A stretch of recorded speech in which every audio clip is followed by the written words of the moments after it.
Hello guys, welcome back to my YouTube channel. So guys, आज मैंने 3 mock दिए थे और उसमें से एक मॉक था गाइडली का।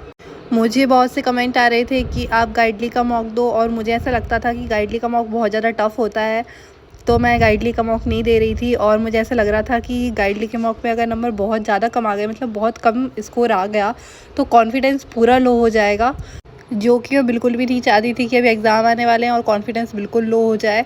इसलिए मैं नहीं दे रही थी गाइडली का मॉक अभी तक एक भी बार।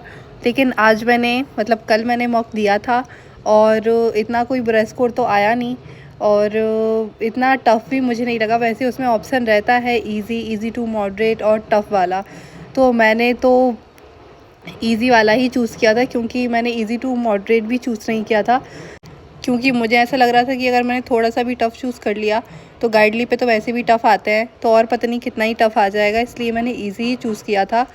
तो आज मैंने 3 मॉक दिए थे, उनमें से टेक्स्ट बुक का था और एक गाइडली का था और एक अड्डा 24/7 का लाइव था। लाइव मैंने जो टेस्ट दिया था उसका स्कोर तो मुझे पता भी नहीं चला है, उसका 2 दिन बाद पता चलेगा। पता नहीं क्यों ये अड्डा वाले ऐसा क्यों करते हैं कि स्कोर जब ही नहीं बताते हैं, 2 दिन बाद बताते हैं। ऐसी भी क्या दिक्कत है, इनको कौन सा चेक करने में टाइम लग रहा है? ये एग्ज़ाम है जो ये आराम से कॉपी चेक करेंगे, फिर रिज़ल्ट बताएंगे। 2 मिनट में रिज़ल्ट पता चल जाता है, लेकिन बता नहीं सकते हैं। अब 2 दिन तक वेट करना पड़ेगा। वैसे जो मैंने अड्डा का मॉक दिया था उसमें मुझे मैथ्स बहुत ज़्यादा इजी लगी थी। अगर ऐसी मैथ्स आ जाए, मैंने उसमें 15 अटैम्प्ट कर लिए थे, सॉरी 15 नहीं 25 अटैम्प्ट कर लिए थे। और अगर थोड़ी सी इससे ज़रा सी इजी आ जाए ना, तो मैं 30 तो आराम से कर लूँगी क्वेश्चंस। और रीजनिंग में तो पूरी उम्मीद है कि मैं 40 तक कर लूँगी। अभी मॉक में नहीं बन रहा है, लेकिन जब बन जाएंगे।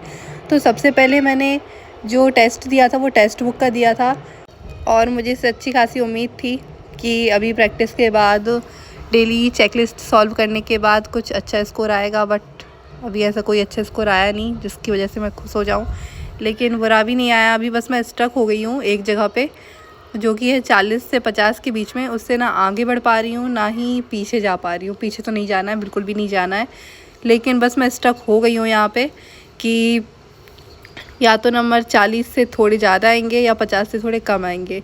इससे ज़्यादा, इससे कम नहीं आ पा रहे हैं। और मैं प्रैक्टिस कर रही हूँ अभी फ़िलहाल तो, रीजनिंग की भी करती हूँ, मैथ्स की भी करती हूँ, लेकिन कुछ इम्प्रूवमेंट तो ऐसे दिख नहीं रहा है। बाकी अभी एग्ज़ाम में रियल पता चलेगा कि कैसे क्या इम्प्रूवमेंट हुआ है, कितने अटैम्प्ट कर पाती हूँ। ये सब तो एग्ज़ाम लेवल नहीं होते हैं। और मुझे कमेंट भी आ रहे थे कि अब मॉक देना बंद कर दिया है, क्योंकि इसमें बहुत ज़्यादा डिमोटिवेशन हो जाता है। मॉक में कम नंबर आते हैं तो स्पीड ड्रिल लगा रहे हैं, तो ये भी सही है। बाकी मॉक मैं दे रही हूँ क्योंकि मेरा मानना है कि मॉक देने से थोड़ी हैबिट में रहता है कि टाइम कितना क्या चल रहा है। और मुझे तो ऐसा लगता है कि मॉक जब हम बार बार देते हैं तो टाइम दिमाग में चलने लगता है कि अभी हम इस क्वेश्चन को इतने टाइम में कर लेंगे, ऊपर ये टाइम चल रहा है। हाँ, वैसा स्पीड ड्रिल में भी हो सकता है, लेकिन मॉक में थोड़ा बिल्कुल एग्ज़ाम टाइप फील होता है, फिर एग्ज़ाम में थोड़ा अलग नहीं लगेगा। और मैंने बहुत से लोगों से सुना भी है कि ज़्यादा से ज़्यादा मॉक देना चाहिए जब एग्ज़ाम आने वाले हों।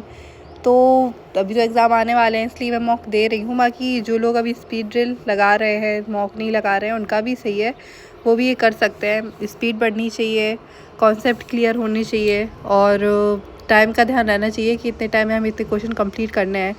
इसके अलावा तो कुछ भी नहीं है, बस टाइम में हो जाए क्वेश्चंस, स्पीड बढ़ी रहे।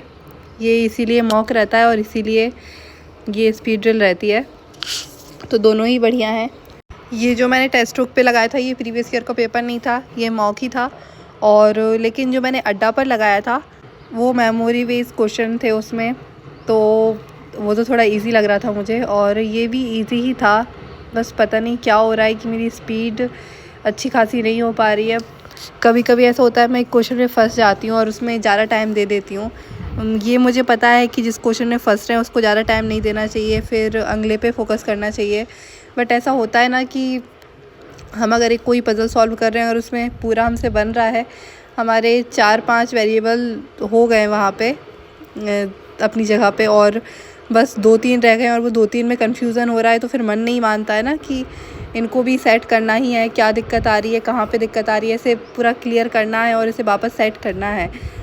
तो यही मेरे साथ होता है। मैं सोचती हूँ यार ये पज़ल पूरा बना बनाया है, बस एक चीज़ में दिक्कत आ रही है और वो कहाँ आ रही है। और मैं, है ना, ऐसा ऐसा तो बहुत ज़्यादा हो रहा है मेरे साथ कि बस एक लाइन है उसको मैं गलत पढ़ रही हूँ। और वो लाइन मेरे सामने है, इससे पूरा क्लियर हो जाएगा सब कुछ। फिर भी मैं उस लाइन को है ना फोकस नहीं कर पा रही हूँ, गलत ही पढ़ रही हूँ। पता नहीं ऐसे क्यों हो रहा है, दिमाग कहाँ रहता है जब मैं टेस्ट देने बैठती हूँ।